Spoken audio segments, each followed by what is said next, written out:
So while making the game, I realized that the movement didn't feel very good, and I found that one of the largest culprits was the wall jumping, which felt really static. You had to hold into the wall the entire time to wall slide, and you couldn't control how far you jumped with a wall jump. So I changed that, and now it feels a lot better.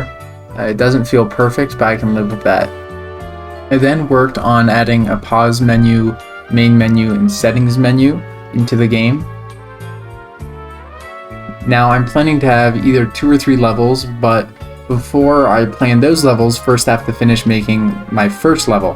So that's what I did next. While building the level, I realized it'd be a lot easier with a second vertical movement mechanic, so I added jump orbs, which pretty much just act as a way of you jumping in the air for a second time. Now the jump orbs didn't feel very responsive, so I added an animation that plays when you hit them. But I had an issue where when you hit a jump orb, all of the jump orbs in the game would play the animation because they were all working on a global variable. But I managed to fix this using arrays, which are pretty much just lists. Anyway, I'm really proud of this because I managed to do it without any help, just because of basic block coding previous experience that I had, so I thought that was really cool. I also added this really cool background fade using the same color palette that the rest of the game is made out of. And I even added stars at the top. And so now kind of the end of the game is at the top of the fade. So as you go through the level, the background changes. I had already added invisible barriers, but you could wall climb on them. And I didn't know how to fix it, but I just messed with layering a little bit, and then I managed to fix it, and so now there's invisible barriers that you can't wall climb on. I also then made these saws, which I had previously planned to have in this first level, but now I think I'm going to recolor them. I'm going to put them in the second level, and I'm going to make the second level have a darker color palette with a kind of more industrial feel. At this point, I had built a decent amount of the first level, so I had a few of my friends play it. And the biggest complaints they had was that the jump orbs felt weird and that the diving felt weird. And the way I fixed this was I added buffering to the jump orbs and I added buffering to the dive when you're on the ground. I then added grass straight into the tile set, and I learned that you can actually have animations in the tile set, which is really cool. And so I have these grass pieces that each have their own animation. I don't care enough to actually make it so the grass moves when you touch it.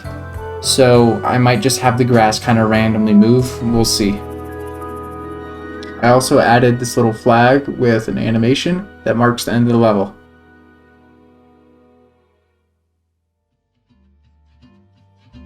I also looked into the particles, which are a bit more confusing than I'd like them to be, but I still managed to make a simple little jump particle for the player, and I'm sure I'll add a few more particle effects before the game is done. So apparently tile sets work a little bit differently than other nodes in Godot, and I did a bit of a goof and I tried to Control-Z it, but it didn't work on tile sets, and so I accidentally deleted my entire level that I made. But it's fine. Ended up remaking the level and improving it and changing it quite a bit. So then I went ahead and finished building the new level, and I had my mom and some of my friends playtest it. My mom could not beat it, it was too hard for her, and it seems like a pretty hard game so far. My friends who have quite a bit of gaming experience, it took them about 20-25 minutes to beat it, and my other friend who has a bit more platforming experience and has beat all the Celeste B and C sides, it took him maybe 10 minutes to beat it. You guys, Simon's really gonna rage quit this. Wait, oh, Brennan choosed it. I didn't choose it. You're not supposed to go down there. Okay, well, Brennan won. I also found this strange, unintentional mechanic with the jump orbs where you could get a lot of vertical height if you dashed, and then while you were dashing, you jumped. And I made a lot of rooms around this mechanic in the level, and I think it's actually pretty fun.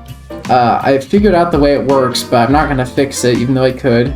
But the way it works is pretty much when you dash, the game gives you a different gravity, and it cancels out the normal falling gravity that you would have. But when you dive into the jump orb, you instead of getting the normal gravity that you should have, you get the dive gravity, and so there's not as much gravity that's nullifying how far the jump orb pushes you up, which just lets you get a ton of height.